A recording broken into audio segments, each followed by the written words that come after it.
Менің атым Қожа фильмінде қожаны ойнаған Нұрлан Сегізбаевтың естелігінен. Кинодағы анам Бикен апайдың баласының бұзақылығынан алып, көңілсіз жатқан сәтінде көзіме жас алып тұрып, түзелуге уәде беретін сәтім бар. Сол уақытта қайғырып, төсекте жатқан Бикен апайды көріп, күлкім келе берді.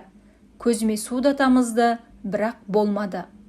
Режиссер Абдолла аға да Бикен апайда ренжіді. Мен күлкімді тоқтата алмаймын.